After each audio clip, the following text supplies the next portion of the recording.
সময় যত পাল্টাচ্ছে মানুষের স্বাস্থ্যেরও পরিবর্তন হচ্ছে। মানুষের জীবনে ব্যস্ততা বাড়ছে, যার প্রভাব পড়ছে লাইফস্টাইলে। আর এই লাইফস্টাইল জীবনে একাধিক রোগ ডেকে আনায় ভূমিকা পালন করতে পারে বলে জানাচ্ছেন বিশেষজ্ঞরা, যার মধ্যে ডায়াবেটিস অন্যতম একটি সমস্যা। নতুন সমীক্ষা মতে এই ডায়াবেটিস বাড়িয়ে তোলার পেছনে মেটাবলিক সিনড্রোমের অত্যন্ত গুরুত্বপূর্ণ ভূমিকা রয়েছে। আর এই মেটাবলিক সিনড্রোম লাইফস্টাইল জনিত একটি সমস্যা। Journal of family medicine and primary কেয়ারে প্রকাশিত একটি রিসার্চে দেখা যায় সারা বিশ্বে 11 থেকে 41% জনসংখ্যার মধ্যে এই মেটাবলিক সিনড্রোম রোগটি আছে। মহিলাদের এই অসুখ হওয়ার আশঙ্কা সবচেয়ে বেশি থাকে। এক জাপানি জার্নাল তথ্য অনুযায়ী দক্ষিণ এশিয়ার দেশগুলোয় 40 বছর বয়সের ঊর্ধ্বে 55 হতে 70% মানুষ এই মেটাবলিক সিনড্রোমের আক্রান্ত। বাংলাদেশে প্রায় প্রতি 5 জন প্রাপ্তবয়স্কের মধ্যে একজন মেটাবলিক সিনড্রোমে ভুগছেন।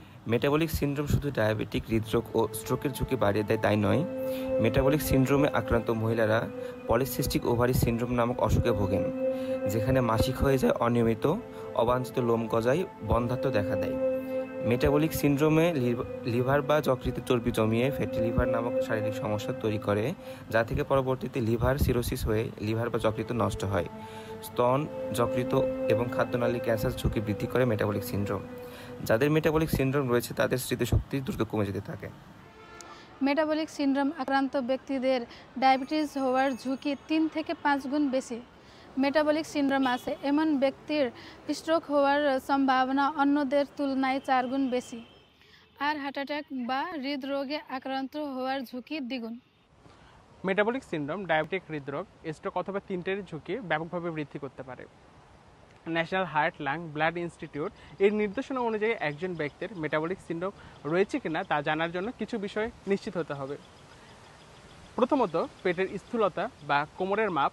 মহিলাদের কোমরের পরিধি 35 ইঞ্চির বেশি এবং পুরুষদের 40 ইঞ্চির বেশি। রক্তচাপ 130/80 মিলিমিটার মার্কারি বা তার বেশি। খালি পেটে রক্তে গ্লুকোজের মাত্রা 100 মিলিগ্রাম পার ডেসিলিটার এর সমান বা তার বেশি।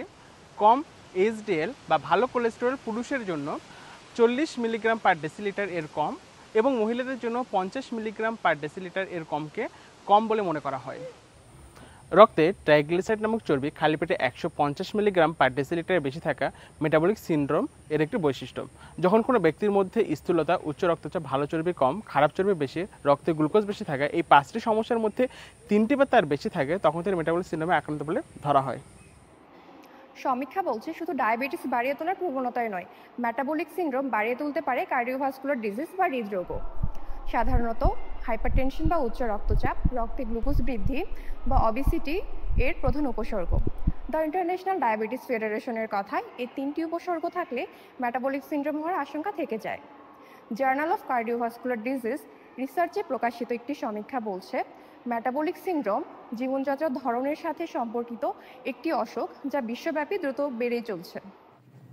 আমাদের দেশে কেন মেটাবলিক সিনড্রোম বৃদ্ধি পাচ্ছে? এর বড় একটি কারণ জীবনযাত্রার পরিবর্তন।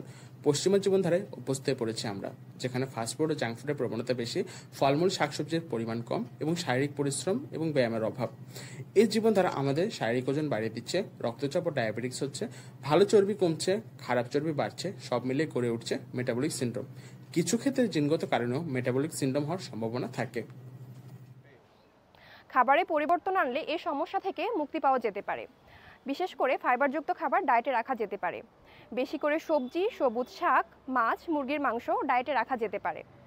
ভাজা খাবার, প্রসেসড ফুড, বেশি মিষ্টি খাবার এবং আলু না খাওয়াই ভালো।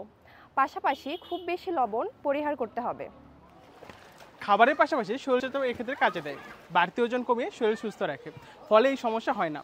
বিশ্ব স্বাস্থ্য সংস্থার মতে সুস্বাস্থ্য বজায় রাখতে একজন প্রাপ্তবয়স্ক মানুষের দিনে অন্তত আধা ঘন্টা ব্যায়াম করা উচিত। ব্যায়াম বা শরীরচর্চা ব্লাড প্রেশার বা রক্তচাপ নিয়ন্ত্রণে রাখতে, রক্তের গ্লুকোজ কমায়, ওজন নিয়ন্ত্রণে রাখতে সহায়তা করে, খারাপ চর্বি কমায়, মানসিক অবসাদ থেকে মুক্তি দেয়।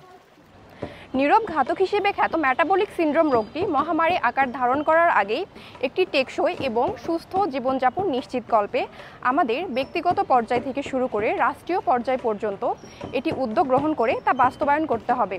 সঠিক খাদ্যাভ্যাস মেনে চলুন, শারীরিকভাবে সক্রিয় থাকুন।